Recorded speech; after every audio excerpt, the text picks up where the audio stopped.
Why? What's up, dude? Hey, buddy. You're smelling. How you doing? You can't. What's funny is your wine glass is disappearing into the rocks there. Are you enjoying it? Pinkies up. All right. What's up, Eric? Welcome to the Contagion Effect, where we talk to our veterans, talk about mental health. How are you doing tonight? I am doing wonderful, Click, buddy. click, I'm click. doing great. I You hope got to you get enjoyed that your loud. mic all set. Clickety clack. Clickety clack. Don't talk back. Again, we got new technology added still in the show, messing with and this we're playing with it with like 20 seconds left. That's why I was like, wait, why am I? My mic was muted, which is not good because that mutes the whole show. So, hi everybody on TikTok land. What's up, TikTok? TikTok You can't have the background on. Land. Just give it up, buddy. Give it up. Land. It's all right. We're working, dude. We've got things going on. Hey, I want to say first off, you can hear. Dude, I'm so glad I can hear myself. Last week was we're struggling. I know I was being a prima donna. It was awesome. We both are most times. But listen, dude, we really didn't have no technical difficulties right now. No, this may be the first. We tried to mess we worked it up. on it really hard. Yeah. We're like, hey, can you go and then press the 3 buttons over there? Yeah, no, hey, it's like, hey, check dude, this out. Yeah, let's change the format in the first 30 seconds with 30 seconds left to go before. Exactly. But anyways, hey, how you doing? But our guest is very forgiving. And for sure.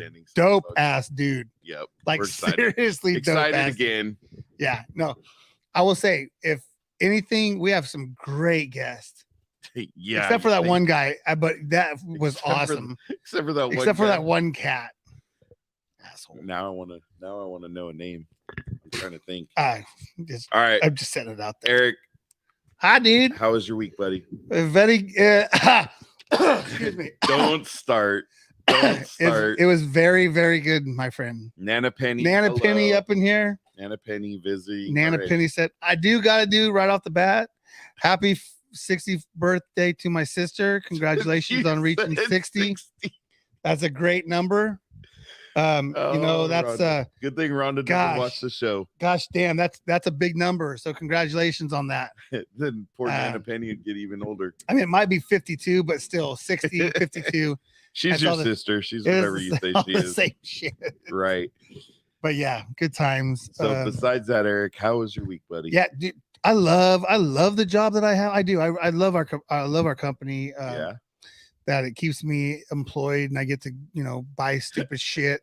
You liar. You liar. Yeah, no, I do. I like the job that I do. There's some of the policies and principles that they have in place are what they are. Mm-hmm.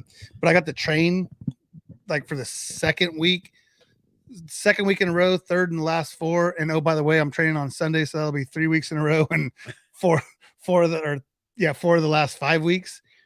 So we're literally went back on the like I think I have weeks ago. Yeah, I think I have just enough training weeks as I do on and off. Back on the truck. Yeah, which is dope. It's cool. I like I said, I do like it.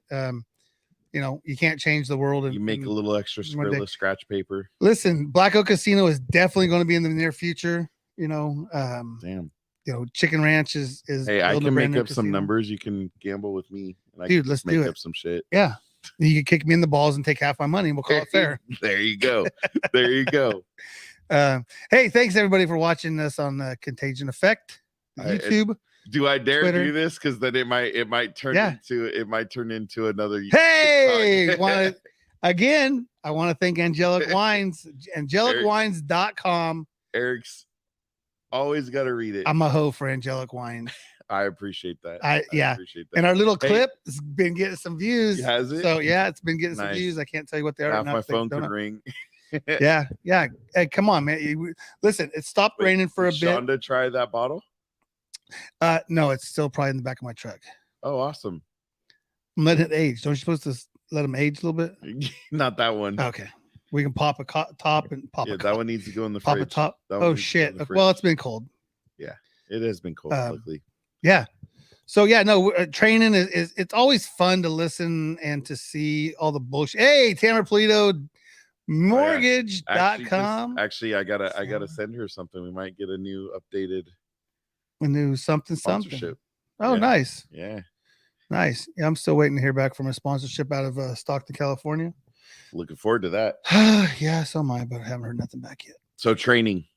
Yeah, been training a dude. Has had his license for 15 years, that's awesome. Right. Has 0 verifiable miles out on the roadway, which makes it hard because you have to travel. Yeah, you have to travel the roadway to get to. You have your Class A, and you literally haven't driven. He hustled, and then he lied on his application, and so we're letting it happen because the company opened up a whole bag of worms with this one. They're desperate. Listen, if you listen out there in Facebook land and Instagram and YouTube, you got a Class A? Do you have a heartbeat? Hold on. The mirror, does it fog? Yep. He's go. breathable. You're ready. He's usable. And you can hook a fifth wheel. The fifth wheel dude didn't come back, but my friend Mr. Singh, he which then now covers that encompasses like all lot. of the people that basically. And they just have a nice, they're a calm personality. Oh, very. Nothing really gets them fired up at all. And it's just they're just good people. I love them people. You're just a fidgeter. Yeah, sorry, dude. It's the crack or the cocaine or something. But yeah. What's in that? I'd like to thank Angelic Wines for this tasty little morsel. Thank you, paparazzi. Cheers, buddy. Cheers. All right.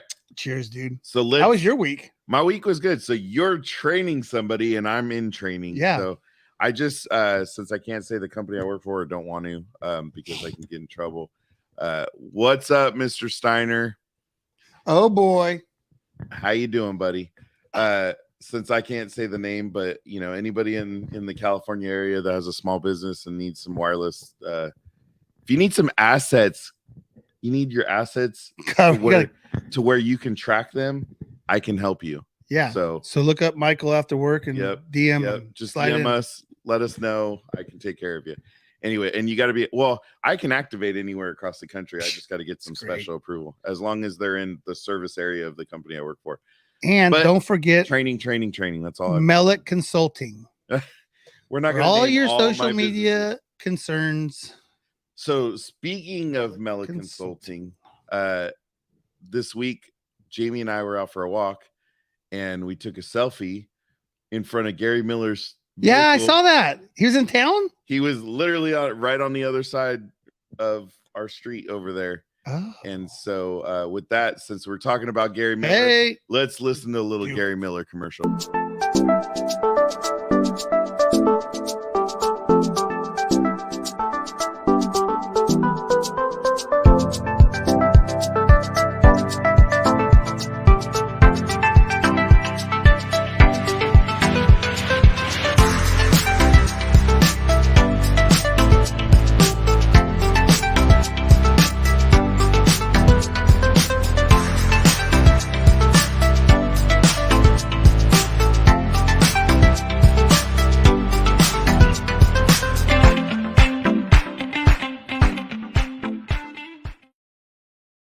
Dude, I definitely give props to Gary for that music. That was all him?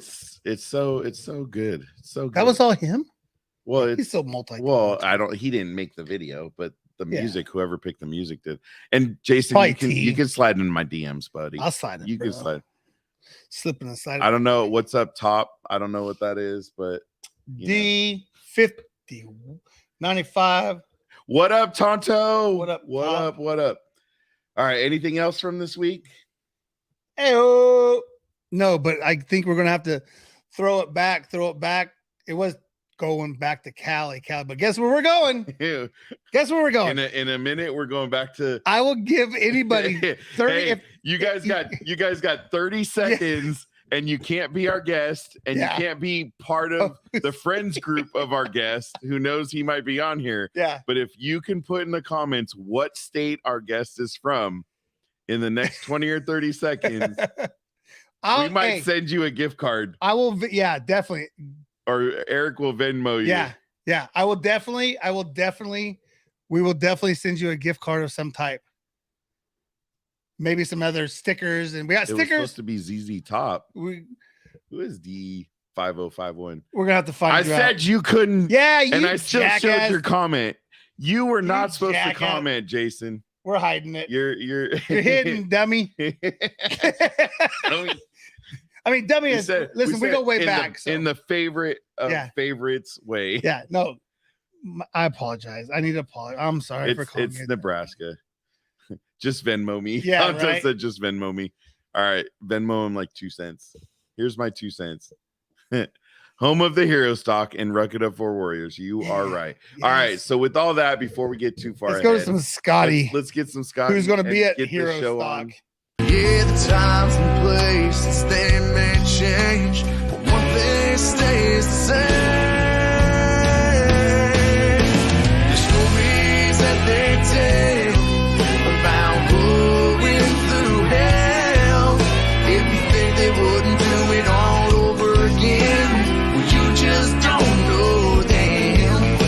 The memories that they own of the ones who didn't make it home, yeah, sure do miss them, but they keep them all living in the stories that they tell.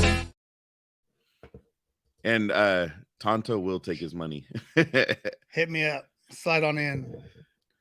There you go, Paul. It is Lincoln, Nebraska. Yes. You must know him. I'm gonna ask him right now. It's probably Hey. probably somebody he knows. Hold on. What? Oh yeah, never mind. There is an E in Nebraska. There is. Yeah. What? Yeah, there is an E. What are you, Nebraska? Oh, Nebraska. You from Nebraska? I thought that's how they said it. Nebraska. Nebraska. Nebraska. Yeah, these are California people making fun of the saying something. That's the fun. We're the Central Valley, California. We are. We're the good part of California. All right, Yeah. Eric, it's all you, buddy. Me? All you. Yes, you. Yes, you. Well, we're just gonna get right to it. All right. Again, contagion effect comes full circle. The intertwinings of our network that we have was awesome. And throughout the last probably 6 or 7 weeks, we've been talking about Herostock and helping get, the funds and helping, not really the funds. I should take that back. Not the funds of it, but to get just the notoriety and having it out there and putting it out in the world so everybody can come. 100,000 people is what we're striving for. There's Gary Miller. Gary Miller. Hi, Gary.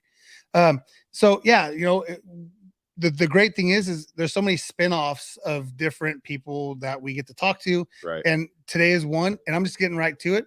Do it. El Presidente, Scott Fredenburg. How you doing? Welcome. See, and Paul's your friend. Paul. Thank you for inviting Paul to the show. Paul.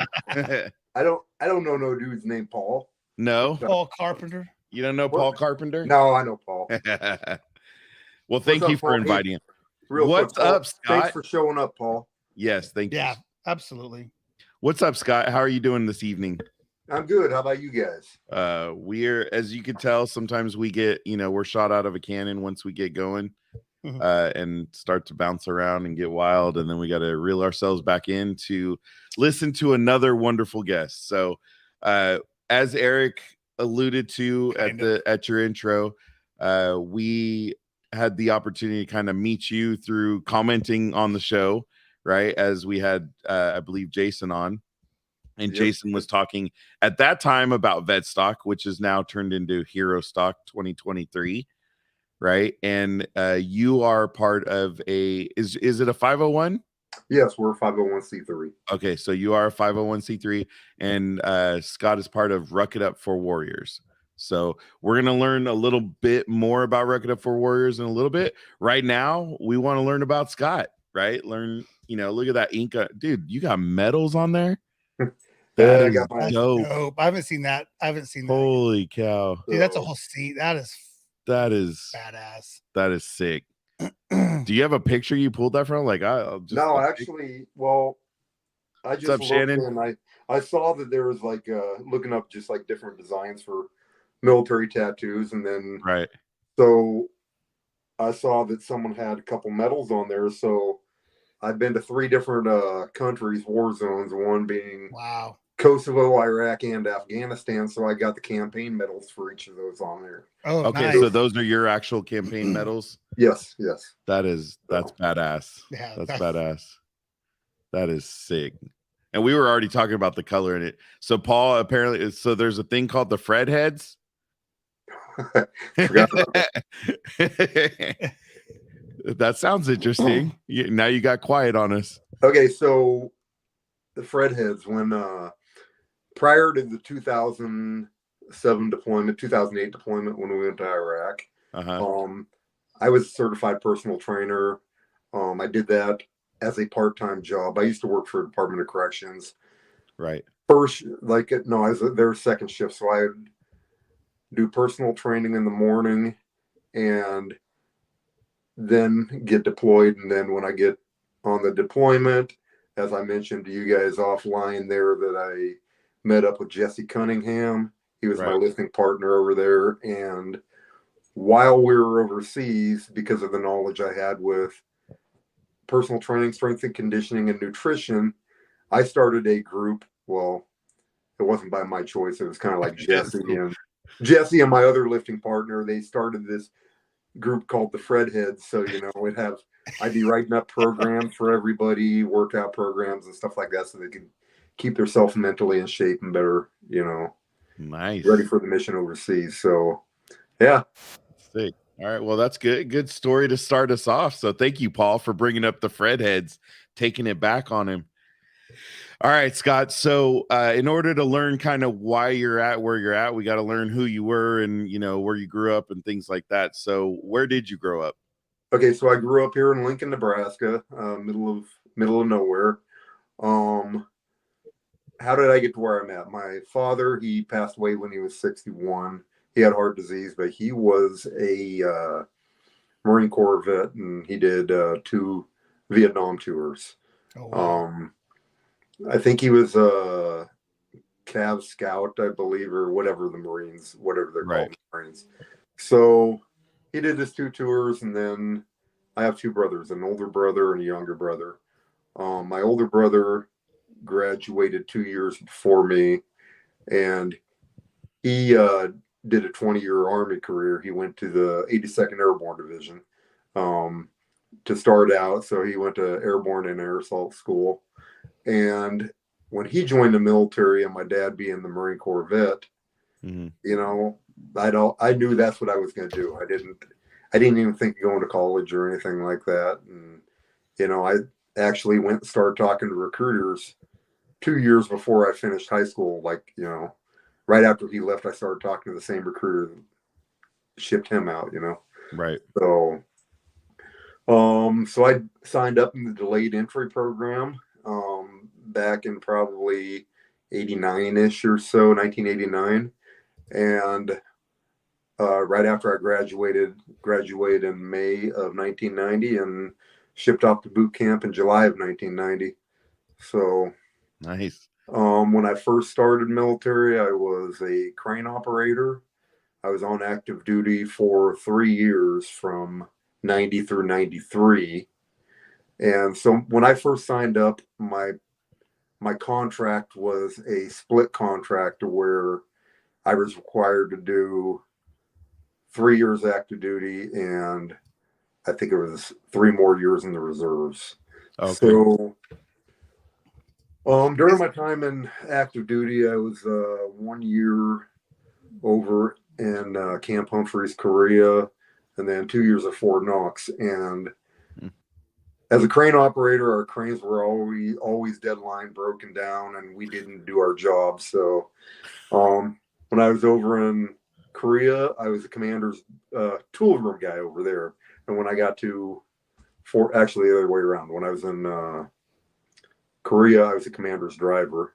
Okay. And then when I got to Fort Knox, I was in the tool room for 2 years and kind of cross-trained. So you're commander's driver. You literally just drove commanders around? I hung out in the motor pool and kind of did PMCS on vehicles and stuff like that. And whenever he needed to go somewhere, he'd get a hold of the motor pool and said, "Hey, send Fredenburg up to the headquarters and I need a ride," and it's like, oh, what the fuck. So this guy was a knobhead, but hey. Knobhead. We haven't heard that. No, that's a new one. What's that? What's that? You got? Oh, I just made that up. Just right okay. All right, I like it. He's a tool. Hey, tool. Right? Tool, yeah. He's a knobhead. I like that actually. So I did my 3 years on active duty. Like I said, the cranes didn't work, and then so I went into the reserves and started off crane operator there as well for my first 2 years in the reserves, and what same thing that happened on active duty happened there. None of the cranes work. Exactly. So we should feel so proud. Yep, just down the road in Columbus, Nebraska, which was about an hour and a half away from Lincoln, there was a military police unit there. So I went to MP school in 1995, and from 1995 until 2014, when I retired, I was in military police. Oh wow! All right. Wow. Hey, that's you realize that's back-to-back shows with MPs from the U.S. Army. Yeah, that's how cool we run. Yeah. Yep. So yeah. What made you choose MPs? Was it just the opening was there? Or? You know, I honestly always wanted to get into law enforcement. Okay. So I think that's the main reason why, but I never, outside the military, I didn't do any civilian law enforcement at all. But when I first, probably in 1990, what was it, 97 or so, 98, I hired onto the Department of Corrections, and I was going to use that for a bridge to get into law enforcement there, you know, because a lot of people went from Department of Corrections and jumped over into law enforcement. I think what kind of messed that up was being deployed in 2000, then getting in again in 2004 and 2007 and 2011, kind of jacked my plans up as far as that goes. But you know, wow. So where were you deployed all those times? Okay, Kosovo was 2000, Camp Bondsteel. Dude, as far as the mission there. Yeah. Do you know Britton Moore? Who's that? Britton, our guest last week, his name was Britton Moore, and he was actually at Kosovo and Bondsteel. Yeah. I do not know him, but yeah. Oh, but you did comment, didn't you? I think you were one of the people commenting about Bondsteel. That's right. Yep. So Camp Bondsteel, it's what we did there was we ran a detention facility there. So you had the Serbians and the Albanians, they were at war with each other, you know. Right. So basically we had a detention facility that had all these guys that were in there for their war crimes or whatnot. And we had probably about 50% of our population was each of Albanian and Serbians, and they hated each other. And it was kind of a cush deal, to be honest. That deployment was a 9-month tour of duty. About the worst thing that we've seen there is the fact that when there was 2 nights during our 9 months where Camp Bondsteel detention facility itself sat up on top of a hilltop, and had some high winds a couple times, and it blew down our whole outside perimeter fence. And they were like, because they had the sniper screen on those, and the wind just took it straight down. And you know, it was just there's no Constantino wire or anything around us, so we had to run out there, pull guard on there, you know, live ammo, you know, just in case any of those things got out. But yeah, so that was Kosovo, and then 2003, 2004, right at the beginning of the ground war, we got called up, go to Camp Bucca, Iraq. Started off our deployment, training for desert training at Fort Riley, Kansas in the middle of winter. It was just outstanding planning as far as that goes. You know? Training for the desert in the middle of winter. Yeah, in the middle of Kansas in the winter. Yeah, it was awesome. So, but yeah, Camp Bucca, Iraq. It was down Qasar. Someone I think on the show last week, the week before, we talked about someone talked about doing patrols down there. Yeah, I think we did. But yeah, so that place sucked. At the beginning of the ground war. No, could you sugarcoat it for us? Yeah. Oh god. You PC that shit. Oh god, it was so fucking hot there. It was unreal. Again, we know it snows in Afghanistan, but you know, you don't think of it. No, but it's up in the mountains. You know? But it's up in the mountains. Yeah, so not down in the deserts.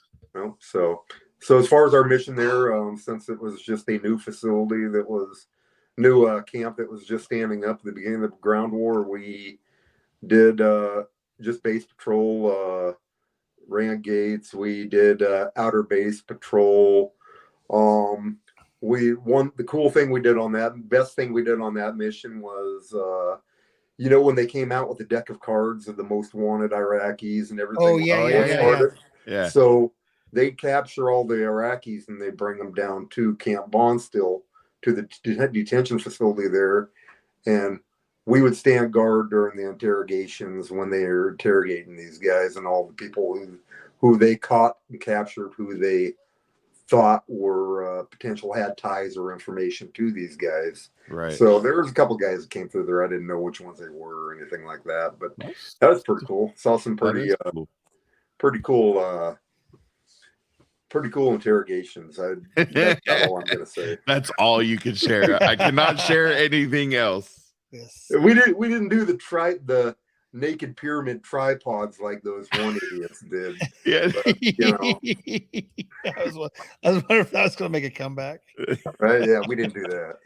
So Darn. okay, so that was that one, and then 2008 again. My wife and I got married in December of 2007. Okay. December 29th, 2007, and we deployed in January of 2008. So we were only married about a month, and then you were gone. Yep. So I met Jesse and started the Fred Heads, like I say, like Paul said there, and our mission there was pretty badass. We like Jesse mentioned when he was on with Jason Steiner, we kind of did a like a review court where it's a multinational review committee, and for the first half of our time we were there, where basically when detainees would get captured from different regions of Iraq, then they'd bring them there and we'd escort them into the courtrooms, and we'd stand in their review courtrooms, and they would determine whether these detainees were going to get released, or if they thought they could pull more intel out of them, then they're going to send them back to their compounds or whatnot. So that was 12-hour shifts. It was 6 days per week. It was your typical. And I thought the military was easy. Yeah, it was. Yeah. So that was the first half of that deployment. The second half, we were on what was called the detainee air transport mission. So it's kind of tied into the review committees, but so the review committee told these detainees, hey, we're going to release you. Mm-hmm. So good to go. Okay, so their next step is getting home. So how are they getting home? Okay, so what we did was we would go to the detention facility. We would blindfold them, put them in full restraints, being the hand restraints, leg restraints, and waist belt and all that. Search them, throw them on a bus, and then we'd escort them to airfield. God, I can't remember the name of the airfield. It was Paul Carpenter might be able to help me out on the name of the airfield that we took. All right, a little help here, Paul. Come on, Paul. I'm waiting for your answer, man. So, but we drive them down to the airfield, and then we load them up on a C-130. We'll fly with them up to Baghdad, drop them off. There would be 180. They're called 180s or 360s. That being either 180 detainees at a time or 360 at a time, depending on. So we go take them up there, drop them off, and we pick up 180 or 360 fresh detainees, bring them back, and impress. We drop them off at the gate, and then they'd impress them in. But it was a pretty badass mission. So as far as by drop them off, you mean you guys actually land and walk them off, right? Yeah. So if we were feeling nice that day. Yeah, so that was a pretty cool mission. So Afghanistan 2011, we did a U.S. Customs mission. So we were like right on Bagram Air Base, searching everyone's crap once they've been in the field as they're leaving country or whatnot, or going on leave, going to these searching. U.S. nationals, or anyone flying stateside on any flights going stateside, either U.S. nationals, contractors, U.S. military would search. Did you ever come across something you're like, come on, bro, like you can't, you big old black bag of heroin? we did have an amnesty room. I think opioids were big there. Yeah, so Yeah. Big old black bag of tar, heroin. big old. Yeah, we saw some pretty wild stuff that people, you know, they knew they couldn't bring this stuff home anyway, but They're just trying, huh? right, they try. Yeah. Paul said Basra airfield. Yeah, Basra. Yes. There you go. Sir. That's our thank you, Paul, coming in clutch tonight. What took you so long, Paul? Yeah. Well, part of it was me sharing, and the other part was he's a slow typer. No, I'm just kidding. I don't know you, Paul. Thank you though. It wasn't an MP, so that kind of explains it. Oh, okay.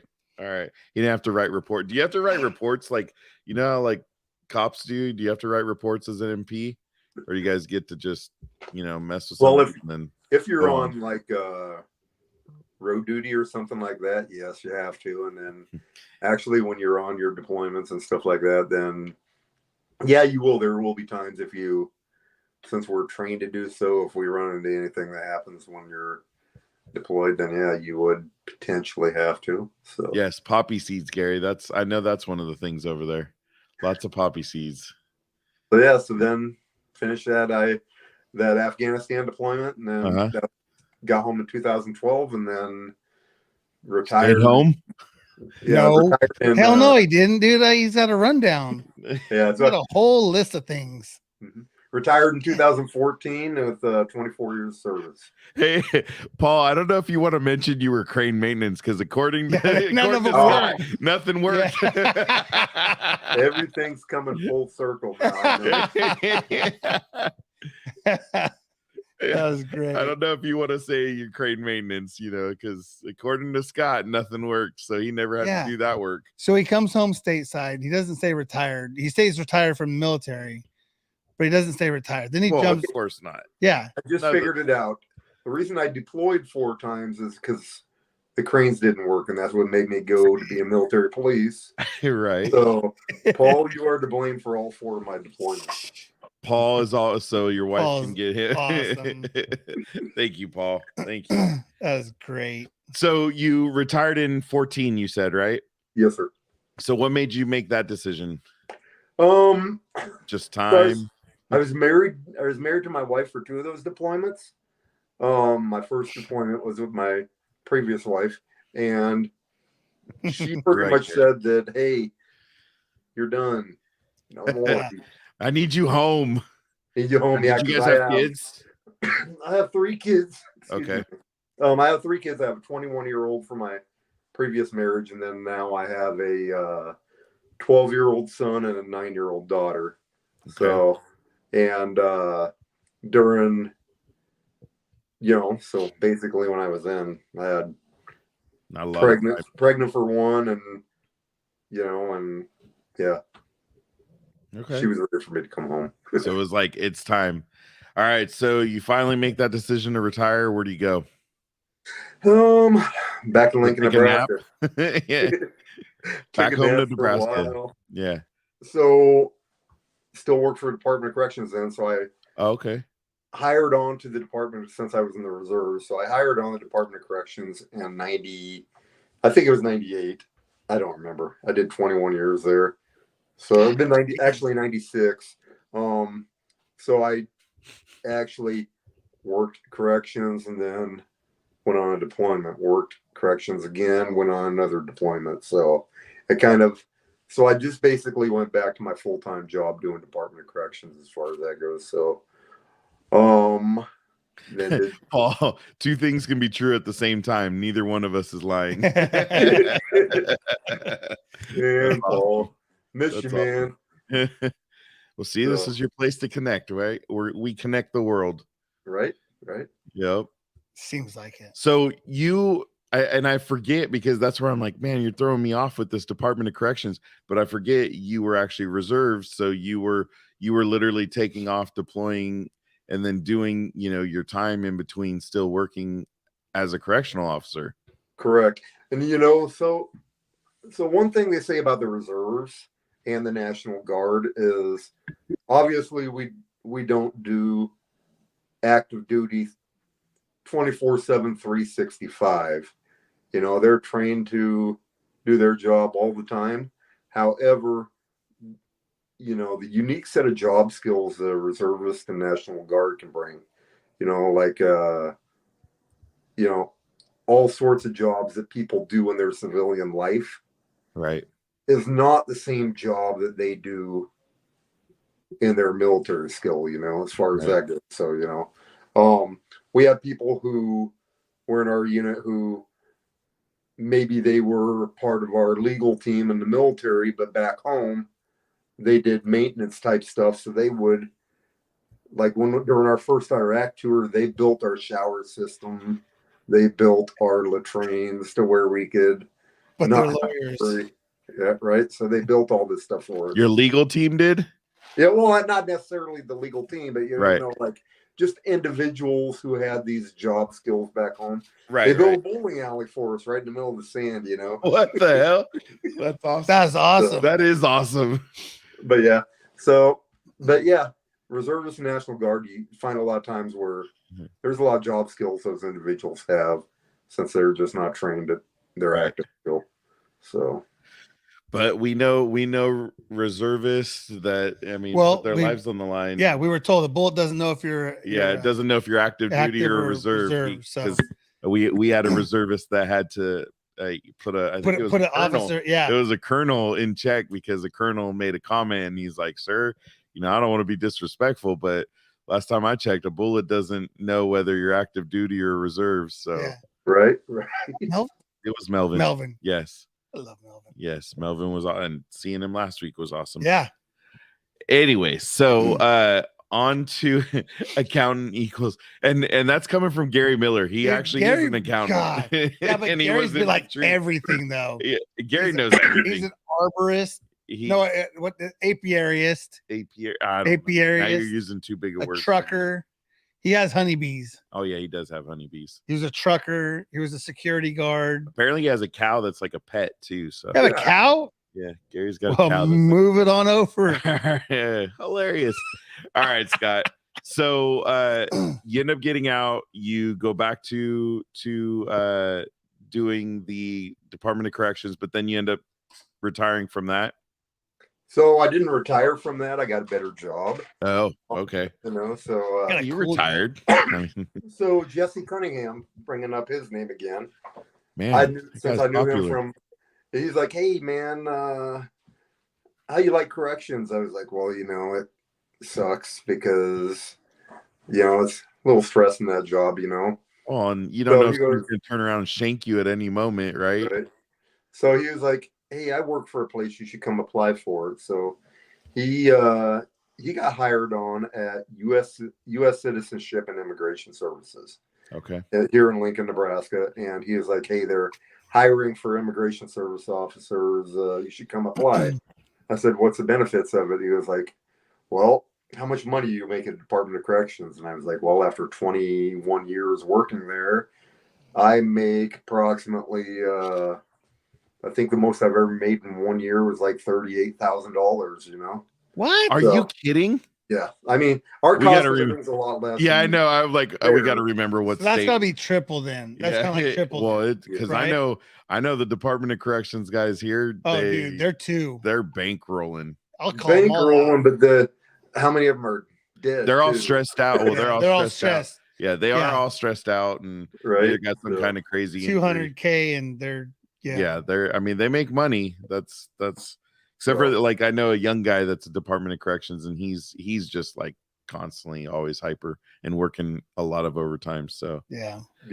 So decided to leave there and go work for U.S. Citizenship and Immigration Services. I actually work at home 5 days a week now. Oh, nice.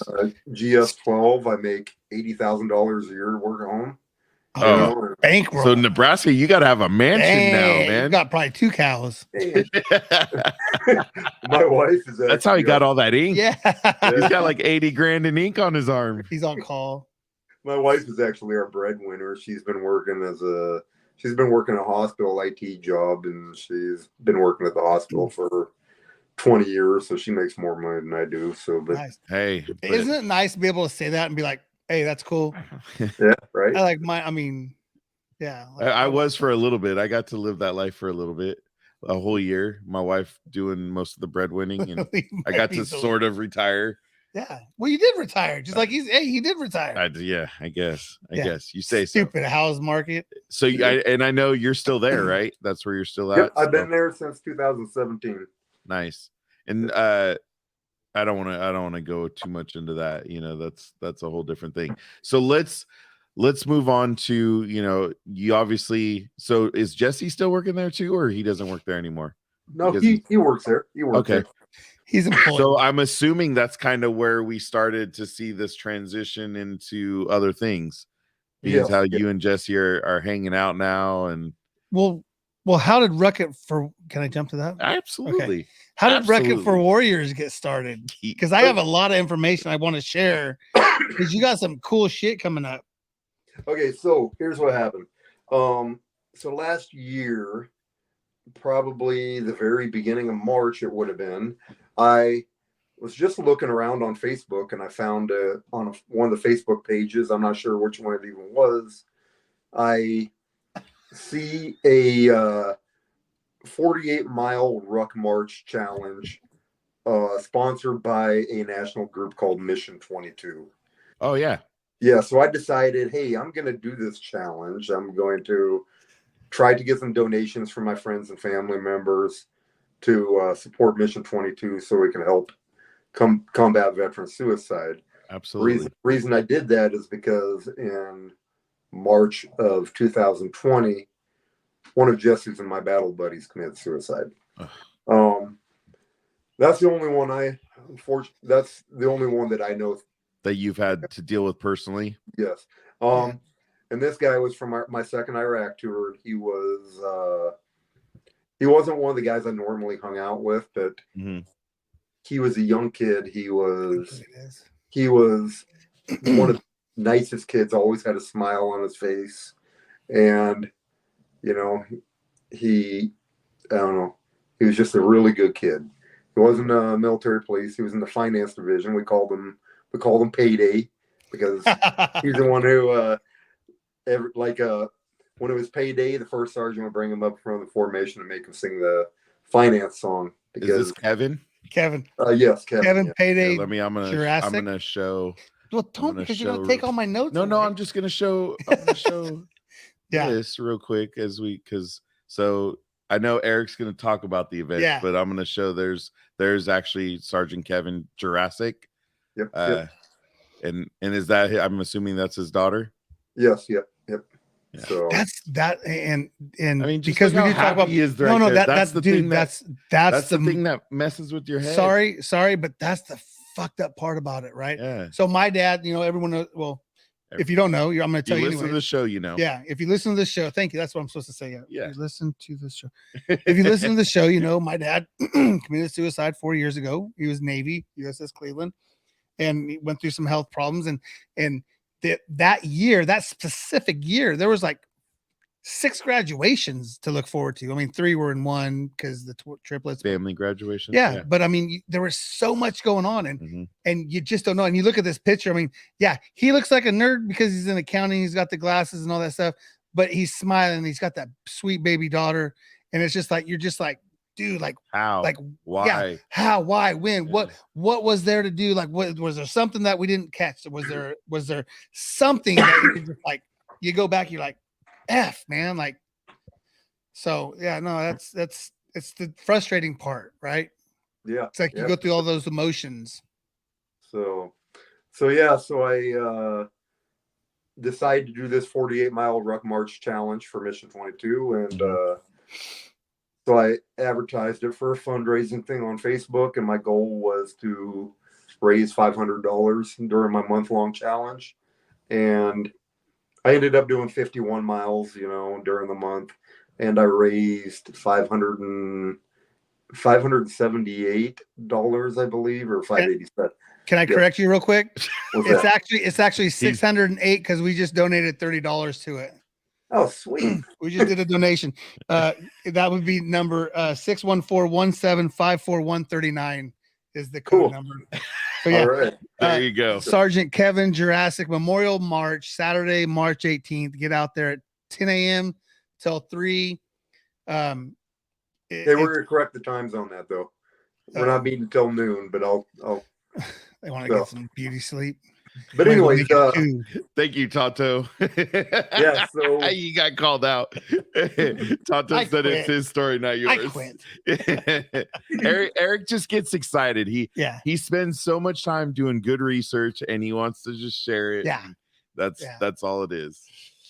Yeah, so there I was doing this march then, and as I'm doing this march, I'm asking myself, as I'm seeing that more donations are coming in, just by me being out there doing this by myself, what is this $587 or $578, whatever it was at the time? How many veterans can this save, or what does this do for their programming? And how much more could I do if I had a team that was actually working for this, instead of me getting the money to donate to a national place? I started thinking about, are there local places and stuff like that which I could help if I were to start something? So Jesse Cunningham, again, he's the vice president, as you guys know, for Wheels for Warriors USA. So a couple times when I'm on my marches out there, you got nothing else to think about when you're doing 3, 4, 5, 6 miles at a time out there or whatever, trying to get your miles in. I call him up when I'm out there marching. I'm like, hey, just bouncing ideas off of his head. What'd you do to start, or what was successful for you guys? So we started thinking about. I started thinking about all these different things and just saying, hey, do you think this would work? Do you think this would work? And first he 100% on board with everything I was doing and gave me some good tips. So. Hey, Eric, can you, sorry, Scott, Eric, can you post the link for that, for what you just did? Because I have somebody else asking. Oh, so the link. Oh, the link. Yeah. I got you. So I'm gonna have them post the link for the donations. So that way, because I just got asked on the side, so we can just post it to right in the comments there. That would be wonderful. I got you, buddy. Sorry, Scott. I apologize. I just want to make sure I have somebody asking me on the side if they want to know the link. So I want to make sure we get it out there. Yep, that's fine. And we'll get it out with the show info. But I just want, somebody's asking now, so let's take advantage of it. Yep. So okay, so there I go. I do my month-long challenge in March, and then after I'm finished doing that, I'm like, so what can I do? So I decided from then I'm going to attempt to do a nonprofit organization, So I was like, I said, I was kind of successful with the Ruck March part of it, and maybe I want to do something with that. So then I started thinking about name as far as that goes, and having the word Ruck in there gives you an opportunity for all sorts of fun advertising names. I don't know, like on the shirts I have like 4 different colors of these shirts right now. Right. Each one of them has a different phrase on the back of them. Like this red one I have on here. These have the reverse flag, kind of like for your combat flags you wear when you're in combat for the Army. Right. Moving forward in battle, has a 22 on the other sleeve. Nice. Our logo on the front. On the back of this one, I don't know if any of you guys have heard not all wounds are visible, as far as that goes, for the veteran suicide. So I made these say on the back, help make the wounds visible in veteran suicide. Yeah. So basically I kind of switched that up a little bit. If they're not visible, let's make them visible so we can help these veterans as far as that. We see them going through what they're going through instead of it just floating right past us because they're not sharing. So I still have some of these available if anyone's interested. These are around $30 a piece as far as that goes. Do you have, is that just through your Facebook page or? You can reach out to me through the Facebook page. Okay. And I'll definitely go. Red shirts are badass. Okay. So there are some other shirts we have, same logo, same flag, same 22 on the sides. I had some black ones. those are the first ones. I made some black ones, gray ones, and OD green ones, and I have very, very, very small quantity left on these initial ones. Okay. The black ones said on the back, it's a rucking blast. The green one said, if you can't ruck it, fuck it. And I was waiting for somebody to do that with Ruck. I mean, it's only meant to be, right? Yeah, and then the gray ones, they just simply say end veteran suicide. You know, so that's the first batch I put out. So now we're gonna start working on. Oh, so headband I'm wearing here, the U.S. flag one. First thing I started raising all the money initially off of these junk style headbands, which I made. I have one with a full color of a black headband with our black and yellow logo and everything like that. Okay. So I got those for like $20 a piece or so, and I ended up selling those for $27-$28 a piece or so. So I started raising money to buy shirts from the sales of those headbands, you know, so that I would buy all this out of my own pocket and then pay myself back, and then all the excess went into business, the donation, as far as that goes. So it was a lot of work at the beginning. I was like posting stuff on Facebook every day. Hey, I got this. All this money is going to help us build our account, whatnot, you know, and get us going in the right direction. So we're ready to move on to other items. As far as we're going to be moving on to potentially some ball caps and stuff like that, and then we need to find you a distributor like in your area that you can just set up like an online store, and then you don't carry any inventory, and they just go and order, and your distributor prints it all for you. That's what we have.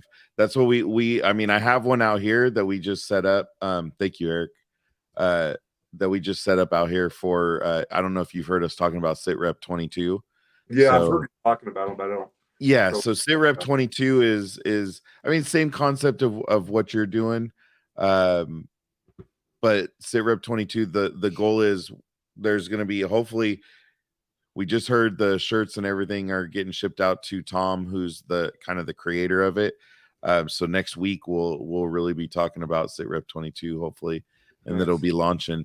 But everything's going to go towards, because he's a Marine Corps veteran, got very passionate about the fact that we talk a lot. You know, we're bringing it to the forefront, but we need to do something. Like, we got to stop talking about it, we got to start doing, you know, because we can talk all we want, but we got to make a difference. So you know, we're also there's some work behind the scenes about creating some technology to hopefully help the world around veterans get, you know, and when I say this, I mean it in the fact that helping the world get a little smaller, so then that way people, they don't feel so disconnected from people that they don't have that conversation. Those wounds become open. So that's what we're kind of hoping for. But it's going to be a process for that technology. Hopefully by the Gary, sorry, I just got Scott, I need to get all right, sorry, Gary just got me off track with the amount he said he's going to donate to your thing. So I think you'll be very happy. I don't want to say it online, but we can talk about it after. And Gary's one of our sponsors, absolutely awesome guy. So we'll get you connected if he can't get it done through the link. So Gary, we'll help you get connected on there. Oh, I knew that was going to be long. Sorry. It's all right. So the contagion effect, we just posted it. It's too long, so it cut it off in half. If you go to the Facebook page, we'll have a link to it, obviously. And if you want to just go to Ruck-it. There you go. Jason Steiner, real quick, while you're doing that, Jason Steiner has a guy for you, Scott, for t-shirts. So because then it just, for me, like, I'm cringing for you because, dude, you're holding on to inventory. That gets hard because you're like, oh, do I have the right size for this person? And then you kind of get frustrated because you're like, okay, what color? Well, I want this color. Oh, I don't have that. Right. And most people are going to be good and just say, I'll take what you got. Right. But with this setup, if you can have somebody set it up for you, they can literally get whatever colors you want to post and get whatever you want. So then you're not holding on to inventory, and then you just basically collect the overage of whatever they take their costs out, and you get what's left. Oh, and, nice. and you drive the price, right? You say whatever price, because that's what we're doing with sit reps. So Okay. thank you, Jason. So you guys get connected. I think you know each other. Yeah. I think. I help Jason out. He has me on his planning committee for Herostock. So yeah, and that's what I wanted to talk to, but I know Eric wants to bring up something with the link you just shared. We're not going to put it on the screen. Yeah, that's that's for the first annual Sergeant Kevin Juracek Memorial March. That's just the event, though, right? Yeah. Where's the place to donate? If you go to their page, okay, and you go down to tickets and eventbrite.com, and there's a whole slew of numbers, and there's only one thing you can do now, and that's just you can only donate. You can only donate, okay. which I just want to make sure we're sending people to the right place. So. Yeah, and there's a donation button on the right hand side underneath the beautiful picture of his daughter. And now, do all those proceeds go to you, or they take a piece still? Who's that? No, they charge you 75 cents to do it, so it's $30.75 to help out, and it's obviously going to a good family, and absolutely a sad situation, and something that we're here for. The reason why we're here, right?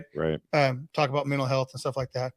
So I'm gonna I want to bring up that question actually to you: was there a time where you're like, I just can't do this, like, or did you always have like that support around you to where you're like, I feel comfortable enough, but yet like I need to be by myself? Well, Scott's very positive. I mean, you've already kind of got a positive demeanor, right. Well, that's what I'm saying. But positive people can also struggle too. I mean, I can fake it. I fake it till I make it most of the time. Well, I know. Okay, so that's I guess you could say that's part of another reason why I started this nonprofit is I was missing the separation from my battle buddies, after retiring in 2014, so what do you do?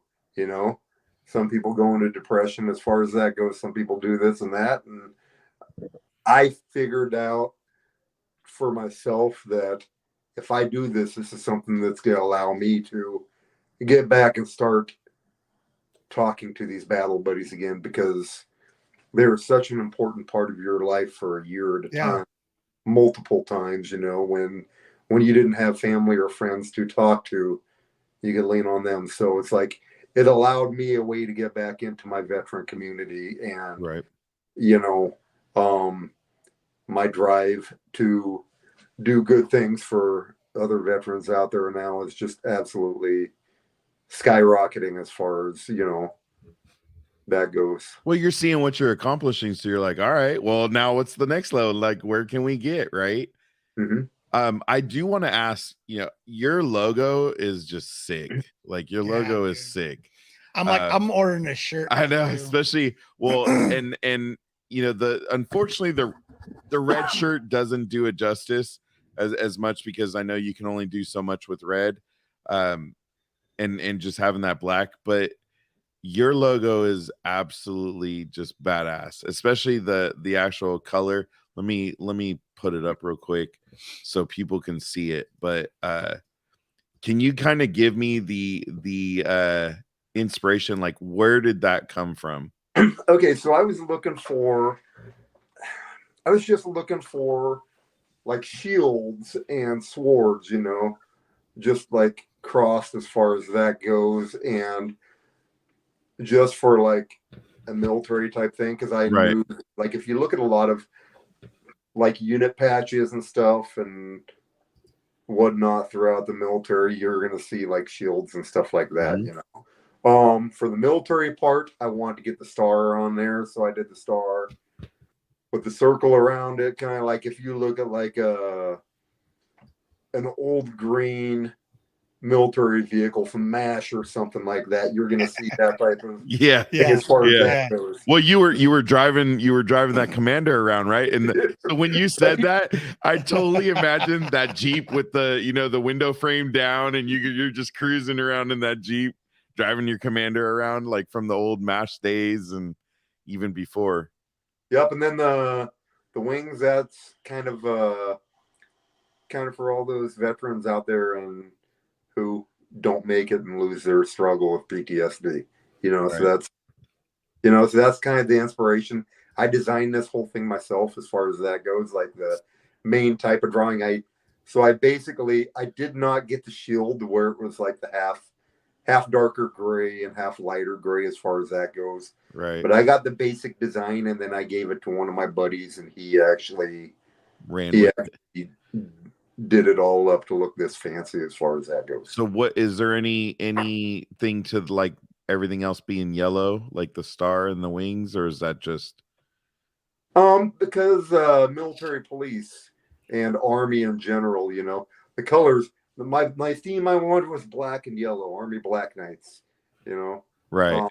Basically that's the Army's colors for Army Service Academy. Black and yellow is badass anyways. So I figured, so I figured that's a little bit different than a lot of other color schemes as far as that goes. So, right. But when he drew this up, he also drew up like I have mocks of this to where it looks better on lighter color backgrounds. Right.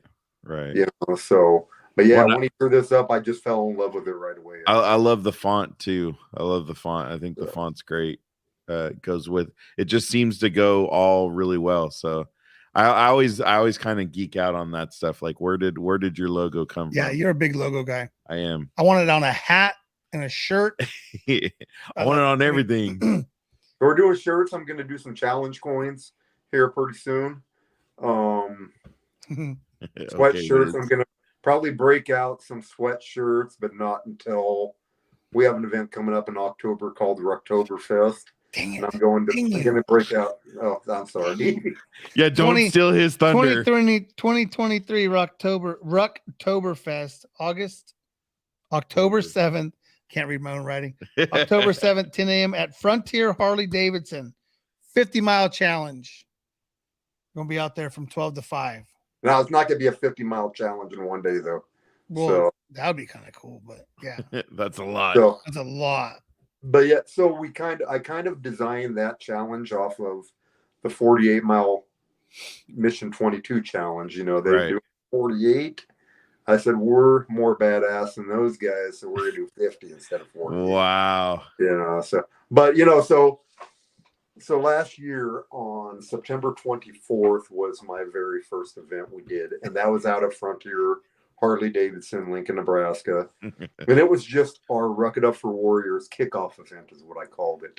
So basically we did a small ruck challenge that day. It was 22 laps around the parking lot and building to represent the 22 veterans who commit suicide a day. And then we also had a cornhole tournament and a couple food vendors. And so September 24th was that date. And then our success on that was pretty darn good. So what I decided, so then I just started brainstorming when I got home that night, what can we do next?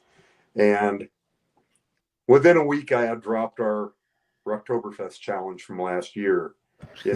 Just out of nowhere, I was like, I'm going to do a Rucktoberfest challenge. I did that and basically 50-mile challenge. And basically all I did on that was I challenged people who were actually going to do the 50-mile challenge to just get people to sponsor their mileage, and I was like, see if you can get people to sponsor your mileage at $1 per mile up to a max of 50, because I didn't want to try to say, hey, go out there and do 300 miles and see if someone will sponsor you. But, I had I had one dude that sponsored me at on his own $4 per mile, and I ended up doing my 50 some miles. So nice. So I over $200 just alone from him. And the one thing about this event, off of 1 week of advertising, I had 3 other people outside myself who participated on 1 week notice, and we brought in $1,400 just off that. Wow. And that's awesome. Now, so we are, I would hope that since this isn't till October, with 8 more months of advertising, we're going to be able to get a lot more people and this whole event is going to be advertised towards building up this event as far as that goes. So I think the potential is really there for this event as far as that goes. My mom, she didn't ruck march, but she walked 75 miles during the month of October. Oh, wow. That's awesome. Yep. So if my 75-year-old mom can get out there and do this, there's no reason anyone else can't get out there and do this as far as that goes. Exactly. So I did want to ask, because I know we kind of posted it and shared it to try to help you get, even though we're in California, technology is amazing, right? How'd the comedy show go? Oh, okay. So the comedy show was great. Okay. So this comedy show is called That's Rucking Funny. Yeah. So that was awesome. Another great shirt, right? I've done all my everything on advertising. Going on Two Drunk Dudes. I just went to Adobe something or another and found some, just, I always start off with my logo. I put my logo on there and I start off with all my advertising, and then I go from there. And that's called branding. Actually, the That's Rucking Funny one did not have my logo, but it did. So what I did on this one was so I am good friends, high school guy that I know. He graduated 2 years before me, Marine Corps vet. He does stand-up comedy. So I contacted him and I was like, hey, what do you think would be the chances of doing a comedy show? Do you know enough people who could do this type of show for me? I need, like, how many comics do I need, and what all do I need? He's like, well, you're going to need, probably to put on a good 2-hour show, you'll probably need 1 host and 4 comics. So I was like, okay, what do you think the doability is of this? He was like, we got this. So he goes, I said, okay, you're a Marine Corps vet. You have known you since high school. You're going to be my headliner. So you just got voluntold. Yeah. So he went out and he bought his own lights for the, because he wants to. Oh, nice. Oh, that's cool. Production for it. So he was my headliner. And one of my battle buddies from Afghanistan, his name is James Lindsay. He also does stand-up comedy. I feel like I've heard that name. Yeah, James. He does this thing called Getting Busy with James Lindsay. Is it TikTok or is it? I seen it on. I'll drop you guys a link on it as far as that goes later on. But it's not on TikTok. He has a couple YouTube things he does as far as that goes. So he Army vet, Afghanistan. So I had him on the show, and then another guy that used to work with me at USCIS. Mm-hmm. He works at Offutt Air Force Base in Omaha now, Bellevue. And one of his good buddies was military vet as well. So I had him on my show. So out of my 4 comics, 3 of them were vets, and the host was not. So we ended up sold out the event, 145 tickets sold. 128 people actually showed up, but we brought in close to $2,000 for that event, and it was just a really good time. Just in a night, though. That's awesome. Yep. Awesome. So, well, I pre-sold the tickets all in advance as far as right. But, and they sold out probably about a week before the show, and I advertised that for about 3 months or something like that, maybe. But yeah, so we don't only do ruck marching events, because in Nebraska we have such jacked up weather here. It was 68 degrees yesterday, and it was snowing today.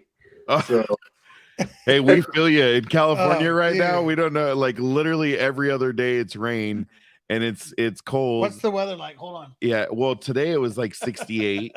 Today it got up to 68. Like, we had to turn on the fan in here because we're like, okay, it actually got a little warm, and then tomorrow, like, another 5 days of rain, so we might have more flooding, and who knows. Mm-hmm.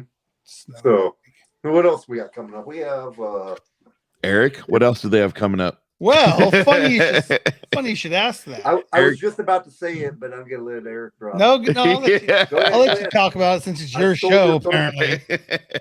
I stole your thunder earlier, so yeah, that's all good. No, we let you go. You're the guest. Yeah. So Jason Steiner, he's the He's the guy who runs Herostock. He's like in dropping some good comments tonight. Yeah, apparently Alaska's got a mess too. They had 45 and then -2. Damn. Welcome to Alaska. So Jason Steiner, he contacts me one day, and he's friends with Jesse. Right. And he's like, hey, we're doing this Herostock. Last year they did their vet stock, and it was their first year. Right. And he's like, hey, are you guys interested in doing maybe a ruck march from a starting point and ending up at Herostock as far as that goes? And I was like, absolutely, man. I was like, anything we can do to, tie organizations together. You'll find a lot of nonprofit organizations who absolutely do not want to work with other nonprofits. That's crazy. I just don't get that. Crazy. That's just like, it's like podcasts. They don't working understand with each other. Yeah, no, it's well, and that's why we talk to all of you. Like, there's just so much love to be shared, and what's awesome is through getting through Jason reaching out to us because we were talking to Taylor. And then we got connected to Jason, and then we're gonna have to have talking to Jason and Jesse, and then we ended up meeting you through that show, and then Scotty Hastings is coming to Herostock. Like, it's just, I don't get that. I don't get, like, there's enough money and enough love out there for everybody, and if it's going to something good, why would you get in the way of that? Right. So, which brings up another point. So. Excuse me. Let it out, bro. It's not so. Which brings up another point. Not the Herostock part of it, as far as that goes. Just from watching your guys' podcast, I'm in talks with Dave from 22 Mohawks right now. Nice. Potentially, I asked him. We've been talking for a little bit now, probably the last month or so, and he's so busy. That guy is just constantly going. We're talking about potentially doing a co-event. Nice. That's cool. Dude, you gotta help us, because we talked to Dave about like, it would be cool if we could get veterans all over the country when they do their jump. Like, I think they just did it, but like when they do their jump, getting veterans, like if we could get a veteran or veterans from every state to do that at kind of the same, I mean, obviously time, we have to look at time, but even on the same day, I think that would be just sick. Yeah, that would be. So what we had talked about was, I don't know if you've seen their video they have on their page, to where I don't know if you shared it on your guys's, where they show them in the barbershop getting everybody the mohawks and all that. Mm-hmm. Was that on your guys' video, or is that just something we share quite a bit? To be honest with you, but yeah. So I was like, hey, wouldn't it be kind of cool if we did some co-event somewhere, and we all did mohawks like that to start off the video, and then we went and did a ruck march, and we could call it 22 rucking mohawks or something like that, and we go do our. Eric's ready to go. And I usually wear mine in a mohawk anyway, and I just haven't cut it in a while. I've been cutting my own mohawk for probably about 2 years now. Anyways, there you go. I still owe my mohawk. You owe. Yeah. Pay up, bitch. Yeah. Wow, so aggressive. I know. I'm sure my new job would love if I showed up with the mohawk. Yeah. I wouldn't care. Can I get a wool? Eric, you can read. Barley. Anyway. All right. So, man, we've traveled down a long road, and I know Herostock's kind of the one thing that brought us all together. You guys should ruck from Lincoln to Fort Platte, or North Platte, North not Platte. Fort Platte. North Platte. North Platte. We started in Ashland. I got another thing I want to talk about as far as that goes too. Handle your business. So we started out where we're almost 100% local, right? Right. So we just got up to since I started my online Facebook page in October, we just got up to 400 followers. Just saw that. I saw you circling it, and so what I'm trying to do to try to reach out to other areas as far as that goes. I am looking for long distance liaisons to promote the Ruck-it Up for Warriors brands in all regions of the United States. Currently, I have my wife's cousin. He's in Des Moines, Iowa. I have a battle buddy from my first Iraq tour. She is in South Carolina. Okay.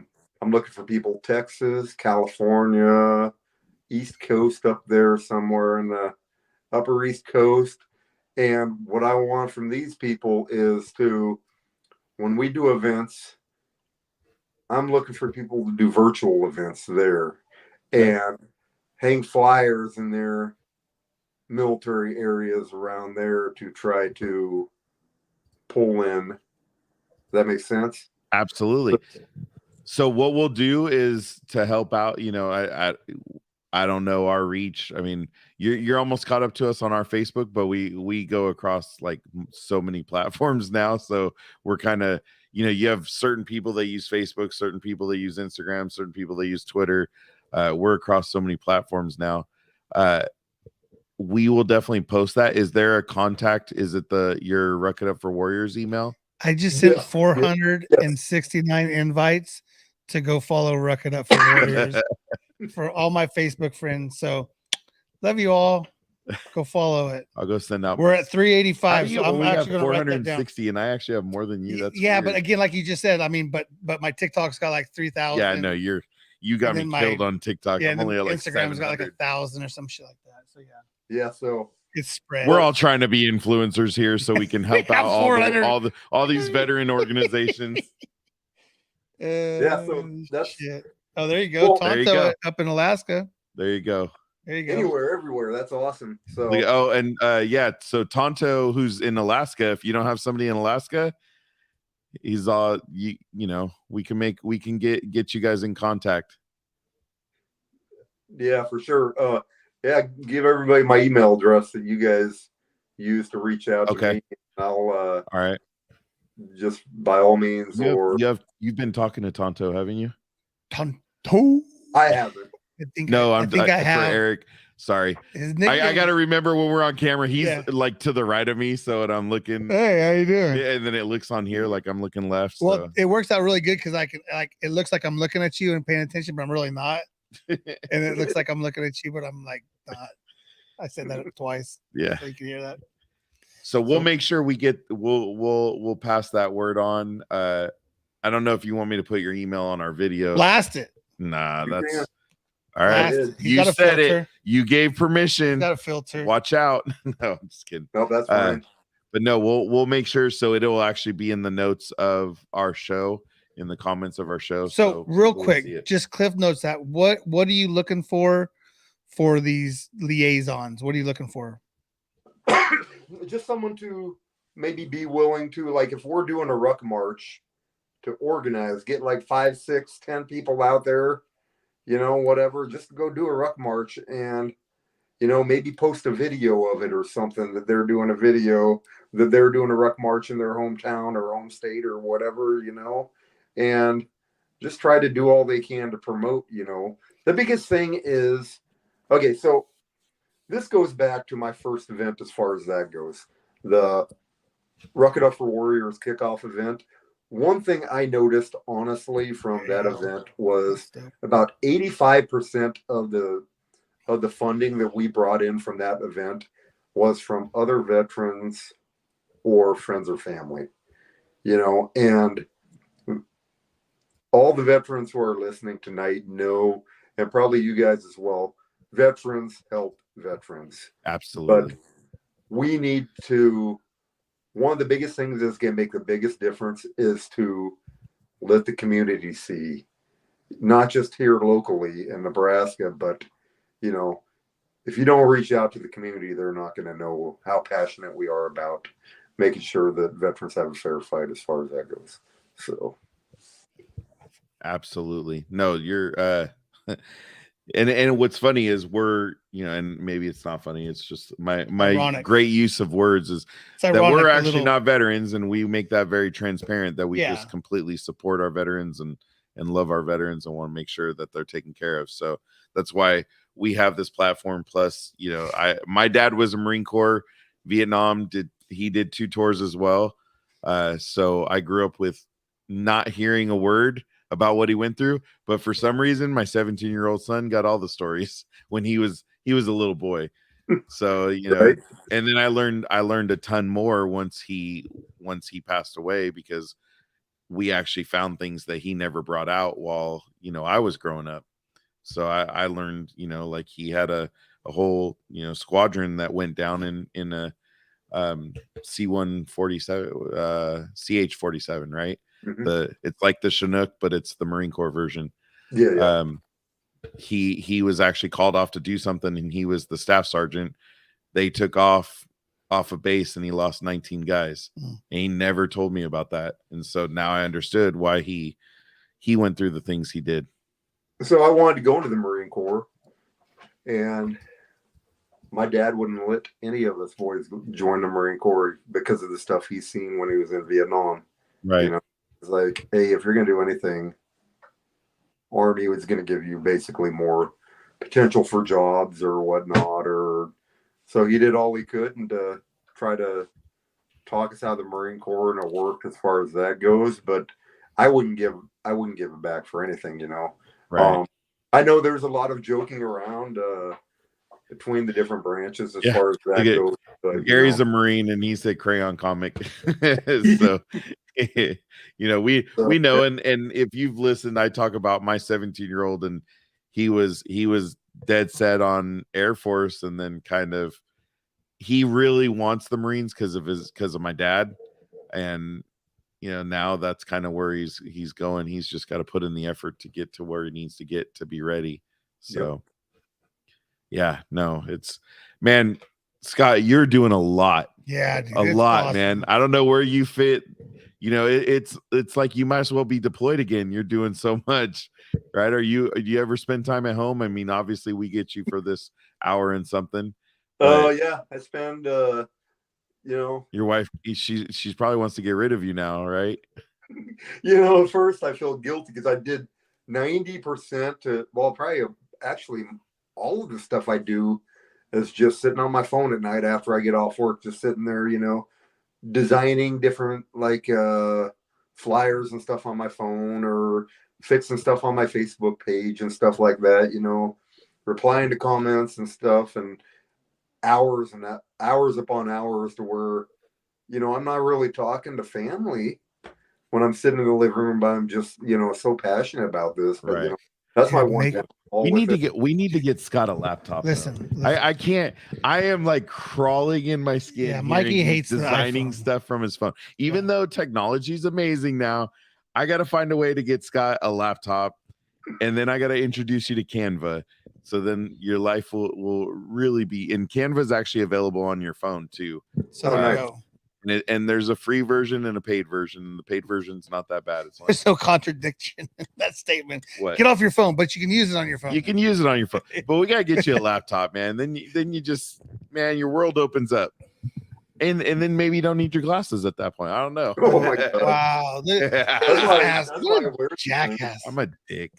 Look sophisticated with them. I just I'm like still because I am so zoned in on those medals on his arm. Yeah, that's that is dope, just. dude. I mean, Hey, those are some of the most amazing tattoos. Real quick though, and do you get time to take your wife out on a date though?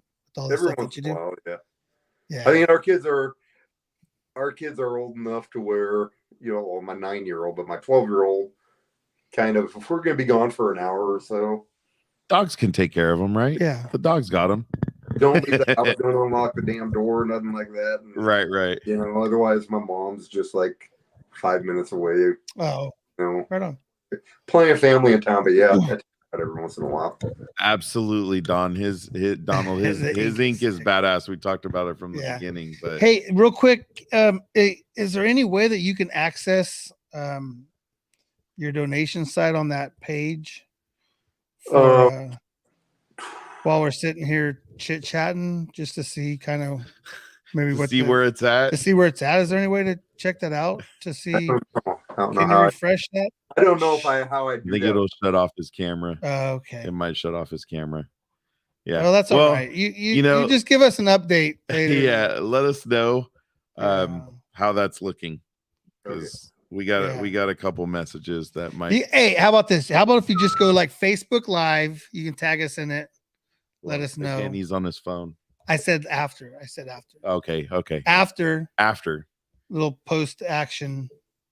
And you want to get your viewership on Facebook up, do those Facebook lives. Yeah, man, that kills a lot. I mean, it'll get you people. It will get you people. Just a little short clips. Like I went back to yours. Eric's actually making money.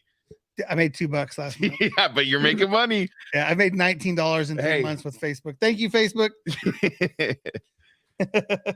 Yeah, no, Scott.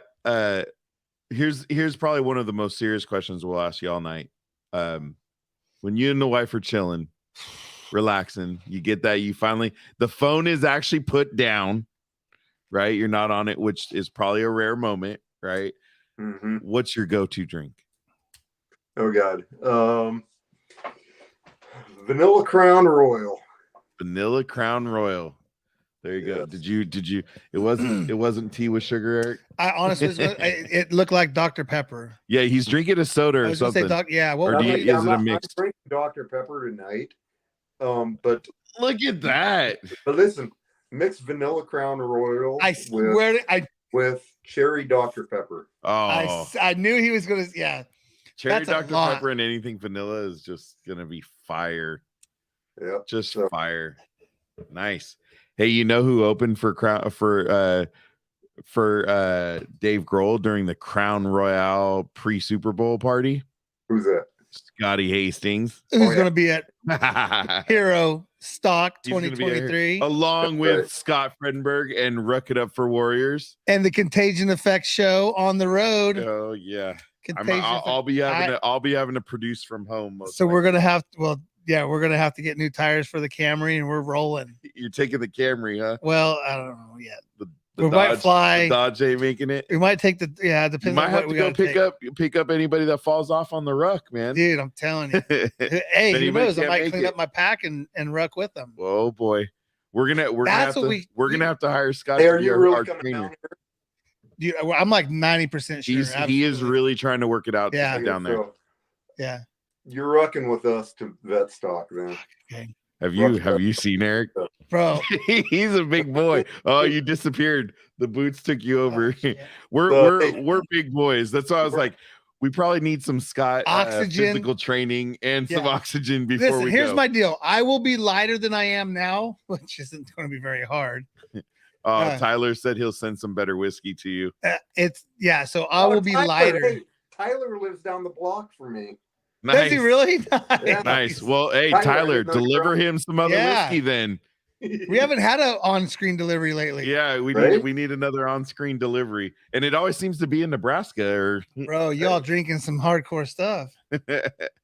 Tyler, it's now you owe him, so you better walk down the road and. You muted yourself. That was great. I didn't mute myself. I just skipped the words. Know. That's what I'm saying. He doesn't want to have to go into. Whoa. All right. Sorry, my screen is all of a sudden my screen decided to completely zoom in. Yeah, no, seriously, Jason, it's like 90% sure. So yeah, I mean, don't hold us to it. Mikey's got to work because I can't. But I think it'd be cool. I mean, if some way I can work it, it'd be. What is it like 78, 80 degrees in Nebraska during September? What time of the year? September 9th. It could be probably mid-90s. Oh, cool. That's awesome. Great. Just don't wear anything. What do you want posted on your wall? His event or Herostock? Everything. You want everything? We just post it.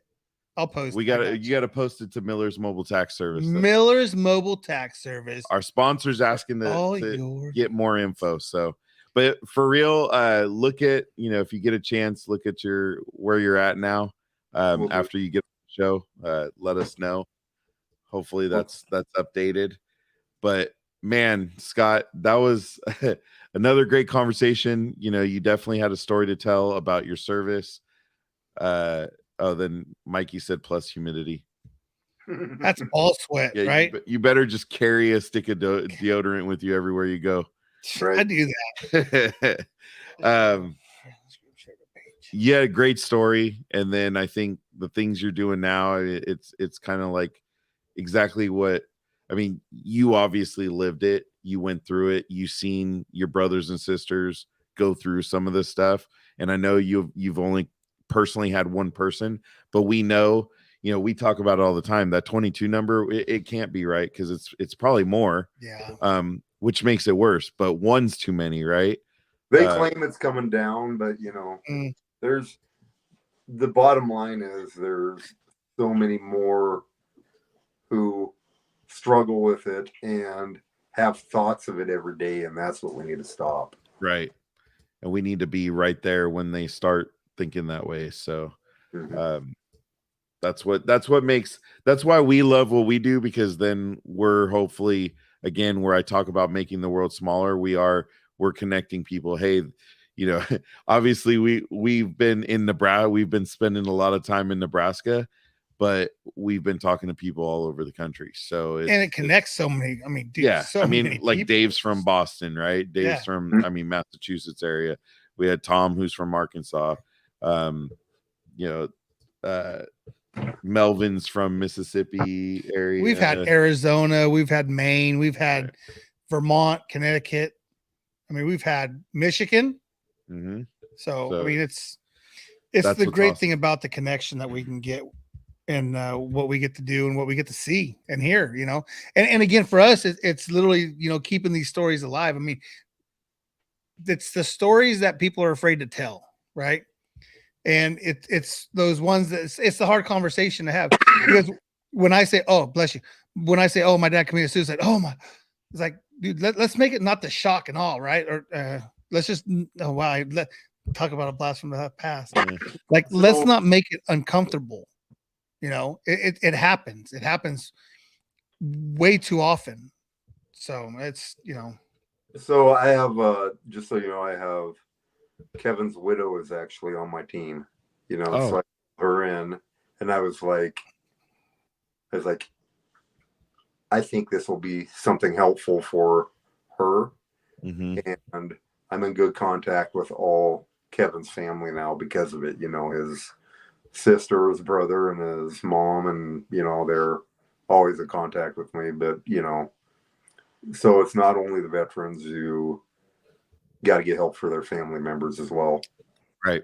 Well, they're the ones left dealing with it and trying to figure out why. Right. And that's the thing, is that's where we're trying to fix is, okay, how do we figure out the why they either don't say something or they, you know, they make that decision overall. So then it, yeah, I mean, there's so many ways we can go to try to fix it. And I think that's what we're all trying to do, is find where is that we can fix it. So thank you for everything Ruck-it Up for Warriors is doing. Thank you for what you're doing.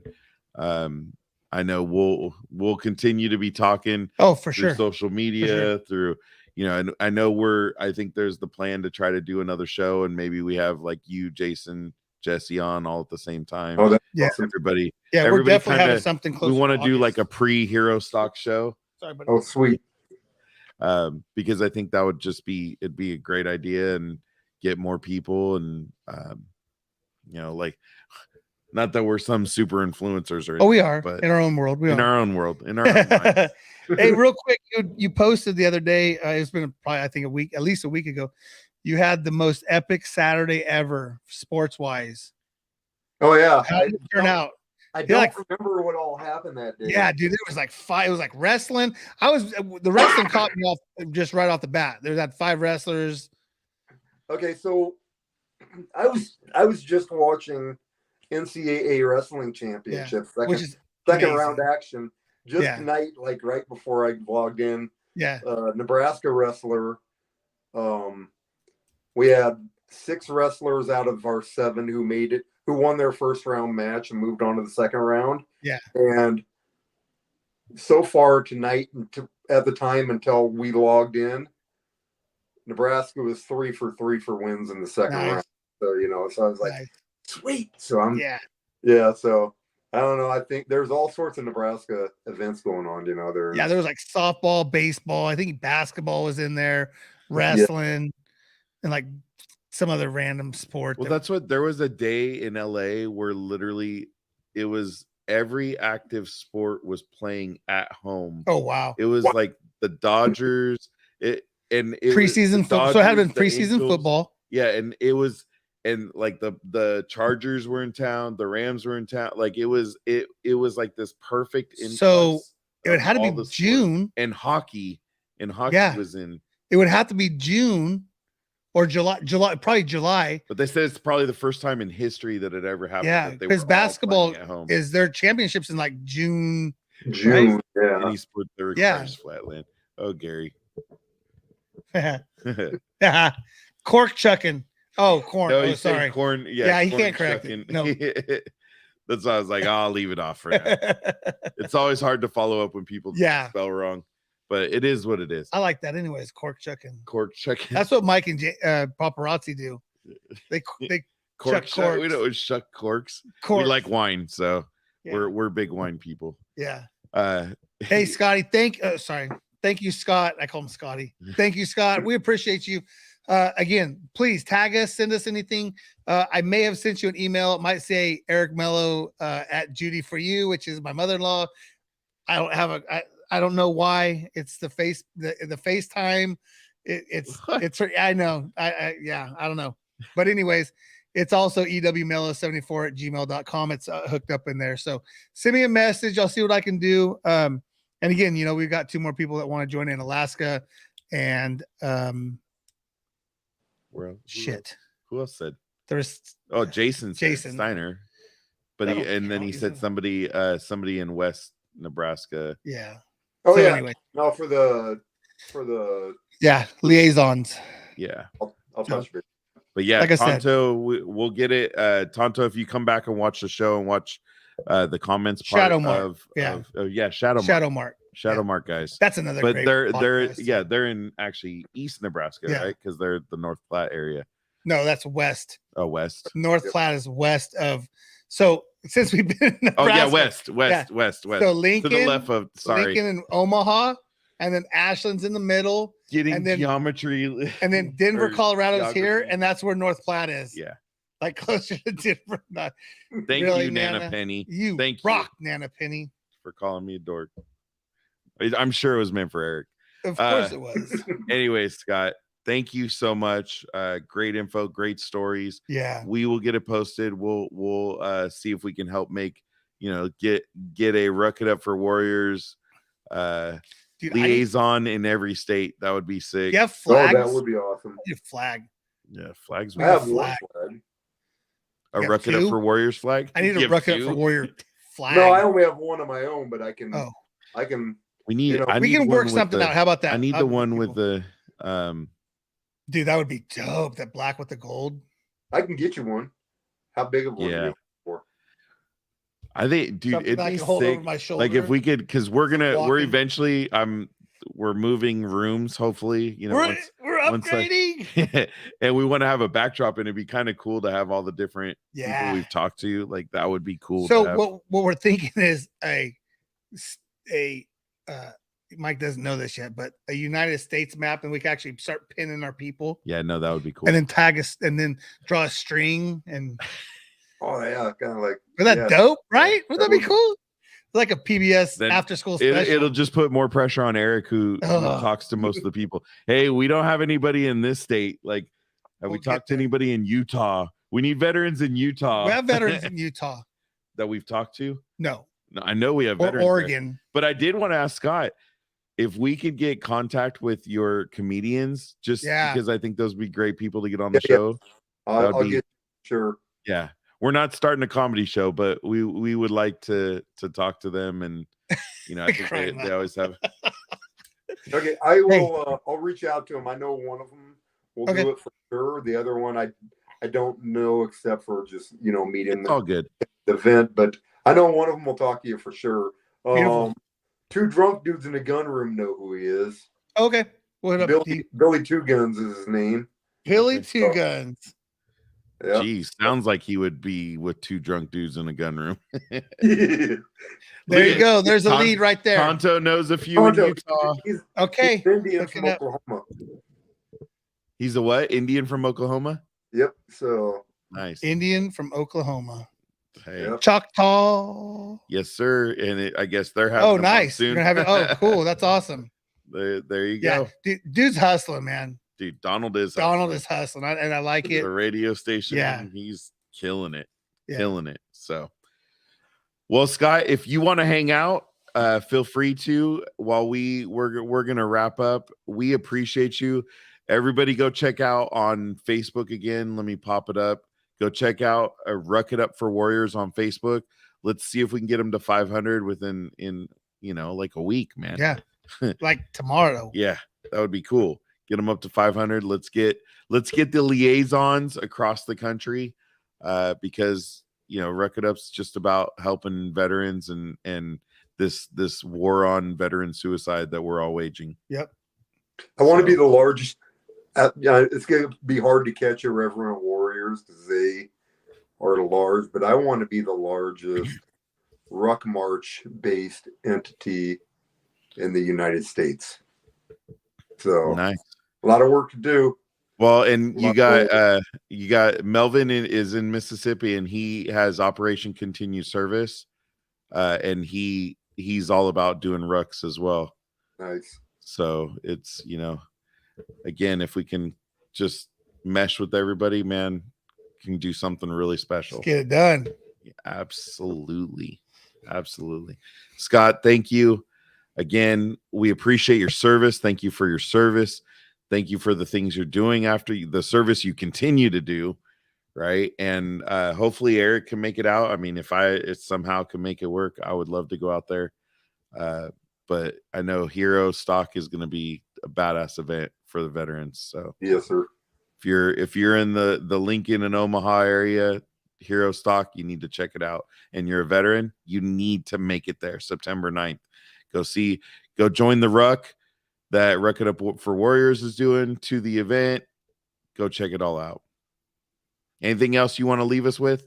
No, I just appreciate you guys and appreciate you letting me tell my story to you guys. And, our potential for growth isn't possible without people like you guys to give us this opportunity to share our word. Thank you. Absolutely. Our pleasure, my friend. Absolutely. So if you want to hang out, we're going to wrap up and get out of here. Yeah. All right. Good deal. All right, sir. Thank you.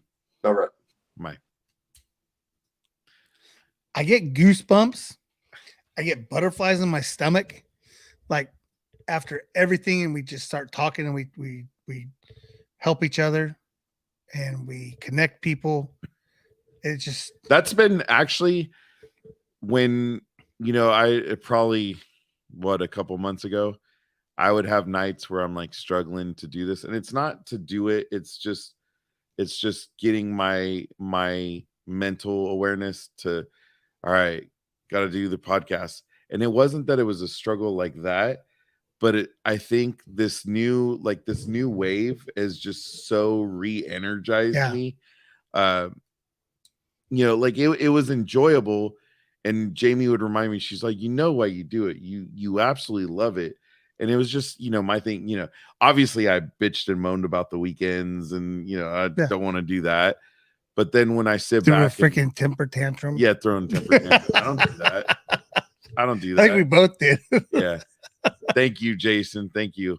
It's called love for the service. Yes. Yeah. But I have to say, since we, I don't know. I mean, even since Scotty and the things, you've gotten some amazing guests over and over and over and over. And it's just re-energized me.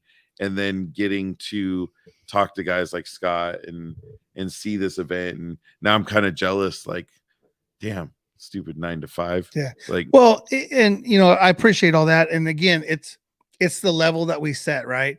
Like I could easily, hey, dude, you want to be on a podcast? I don't know what you're about, but hey, yeah, like I kind of vet some people, right? I mean, there's probably, I would probably say there's at least 3 people that I've said, oh yeah, hey, we'll do this. I'll send you a message. And I forget because I'm like, oh shit, like look at this connection that we have, right? right. And then, you know, like I was saying the other night, I'm sitting here just throwing emails out to people and I'm like, oh, and then I look in the email and you're like, hey dude, dad bod veterans come. I'm like, go follow. I'm like, by the way, what? on TikTok, you Yeah, guys want somebody funny to listen to, dude. If you're on so TikTok, hilarious. Go watch Dad Bod Veteran, and Dude. he's a Navy veteran. Yeah, and he has some funny stuff. And apparently he's kind of a voiceover actor too. Yeah. But he is a Navy veteran. I reached out. We're in the middle of preliminary. We're in the preliminary stages of getting him scheduled, but we should hopefully see him next month. And shit, you have to. That we're booked out till then. And I know, shit. but Tonto's saying, did you hit up his buddy Tom? No. Nitty, N-I-T-I. That's a negative, Ghost Rider. No. Absolutely. One of the things I do want to say is we need everybody to have a little patience right now, because Eric and I, you know, Eric had a different job within his job. He's now working a little bit different hours, but he's definitely doing a different thing. So his ability to pay attention to email and social media is a little different. I've added the 9 to 5, so I don't have the time during the day. So we are going to be a little more off on that part of our game, but we're still fighting through and we're going to make it. So yeah, absolutely. Tom, it was Tom Nitty, I believe it was, right? That name sounds familiar. Which I did. I sent him a message and I got a response, and then I didn't get a response. And, you know, like I said, continue to follow up. Yeah. Anyways. Oh yeah, thank you. I see what you're doing. You stopped me. Dad Bod Veteran. Dad Bod Veteran. Go check him out. Go check it out if you have TikTok, because he's funny. He's funny. Yeah. So with that, deuces, buddy. Have a great night.